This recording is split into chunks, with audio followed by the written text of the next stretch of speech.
Welcome to my channel.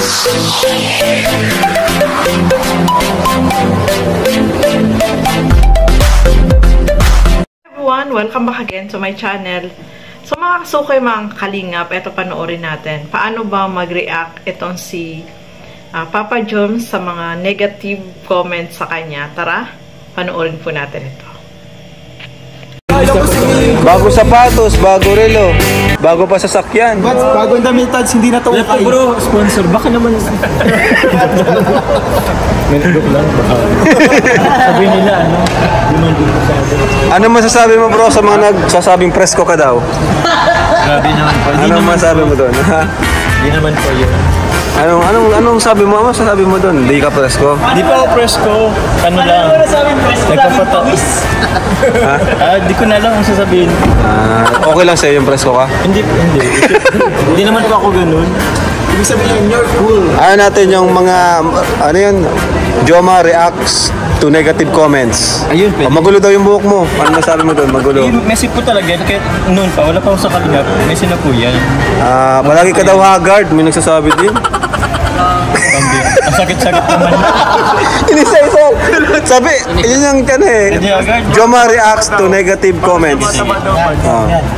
Ano pa? Haggard ka daw. Ano masasabi mo doon? Minsan lang po. Minsan. Matanda ka na daw. Matanda na ako, 30 na ako eh. Ha? 30 na ako. 30. Kala ko 27 ka pa lang. Pag-serye. Pag-serye lang po yun. Tumataba ka din daw, Papa Joms. Grabe. Ang dami. Ba't ang dami yung ano? Wala kayong magagawa. Napabasa lang namin yun eh. Okay, pero wala. Okay. Tapos may nagsabi na mga iba, nakakainis ka daw. Kung nabasa ko yung tanong, ba't hindi ko nababasa yun? Sige sa inyo lang naman. Nag-invent ka ano? Nag-invent lang kayo. Ano sa ano lang ko galing nata. Snap ka daw. Snap ka daw. Hindi ka daw na-reply. Ha? Ang dami. Kayo ba na-reply nyo lahat? Diba hindi naman? Pero may isang positive. Ano? Ano ka daw? Generous ka, nabibigay ka daw sapatos sa mga kasamahan. Bash na ako kung mabash dyan.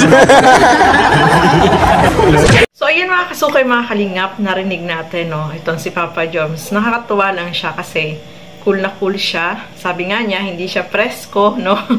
Kasi alam naman natin, kapag nasa social media tayo, is marami talaga yung makakapansin sa atin, no? Siyempre, hindi naman pare-parehas ang isip nung bawat isa sa atin, no? Sa mga viewer na nanonood. So, yung iba, ang tinitingnan nila ay yung negative side ng isang kagaya ni Papa Joms, no? Marami yung nanonood at marami din yung ko-comment. Merong pag hindi nila gusto yung isang tao, yun, parang yung nababas, no? Nababas. Magko-comment sila doon ng hindi maganda.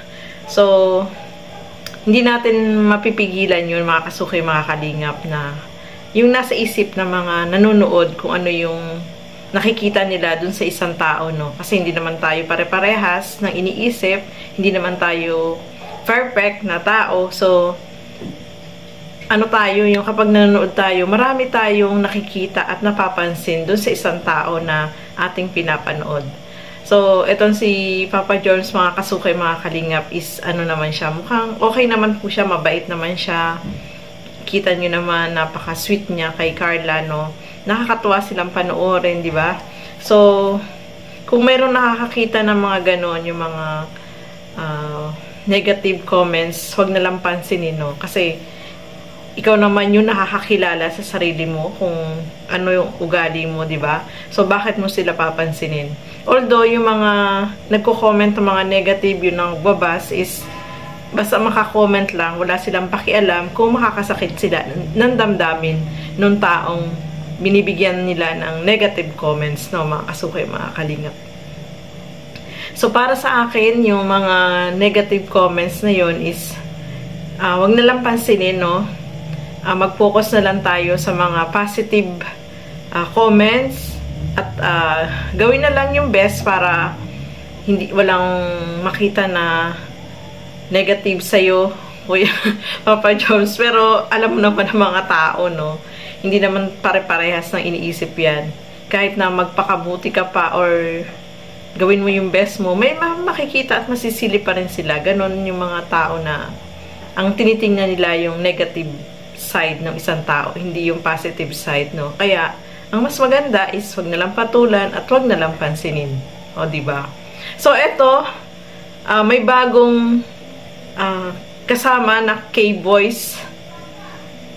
Itong si Kalingap Rab. So, ito, panoorin po natin. Ayan, Norman, pasensya ka na kung ganito kami magkulitan. Ano? Pero, part ka na rin ng K-Boys. Ano masabi mo doon, Norman? Part ka na ng K-Boys. Siyempre masaya po kuya, lalo na yung ganito. Gusto ko mga ganito, masaya. Mga biyahe, ganon. Medyo antok na ako ngayon. Okay lang, okay lang. Basta pag wala kang ginagawa, punta ka sa coffee shop, sama ka sa amin. Ano? Diba sabi ko sa'yo, para di ka na mahirapan magtrabaho kasi doon ka nabulag eh, sa ano mo magtrabaho, sipag mo. No? So, ayan, sama ka lang sa amin. Mag-scout, pwede ka rin mag-scout. Hanap ka ng pwedeng matulungan sa lugar nyo. Okay. Salamat kuya. Sige. Yan, napanood po natin mga kasukay, mga kalingap, yung bagong member ng K-Boys. Walang iba kundi si Norman, no? Nakakatuwa naman at sinama ni Kalingap Rab itong si Norman para malibang naman siya. At syempre, makasama siya sa mga pinupuntahan ng K-Boys. Isa na po siyang Kalingap K-Boys, mga kasukay, mga kalingap. Kaya, congrats kay Norman dahil at least, ano na siya, no? Makakasama na siya lagi ng nila Kalingap Rab sa paglilingap, no? Mga kasukay, mga kalingap. At malilibang na po siya. So, congratulations dito kay Norman. At sabi nga ni Kalingap Rab is welcome si Norman sa K-Boys. Anytime na gusto niya sumama is pwede po siyang sumama. At ang isa pa dito is hopefully yung kanyang mata is tuluyan na po talagang gumaling. At yung isang kabilang mata is sana ganun din, no, maoperahan at maging okay din po yun, no. Sana okay ang lahat para maoperahan yung kanyang kabilang mata, mga kasukay, mga kalingap. At congratulations muli kay Norman, mga kasukay, mga kalingap, dahil part na siya ng K-Boys. So, sabi nga ni Kalingap Rab, sa susunod, baka yung mapapustisuhan siya kasi kita nyo naman po wala po siyang ngipin, no, mga kasukay, mga kalingap. So, ayan. Maraming salamat kay Kalingap Rab dahil isinama niya itong si Norman sa mga pinupuntahan nila, no. So, hanggang dito na lamang po muna. Maraming salamat po sa inyong panonood. At lagi po natin suportahan Val Santos Matubang, Kalingap Rab at Edna Vlogs at yung aking YouTube channel, Gandang Emmy. Sa mga hindi pa po nakapag-subscribe, please subscribe and please hit the notification bell para lagi po kayong updated sa aking mga ina-upload na mga reaction video. Maraming salamat po at hanggang sa muli. Bye-bye!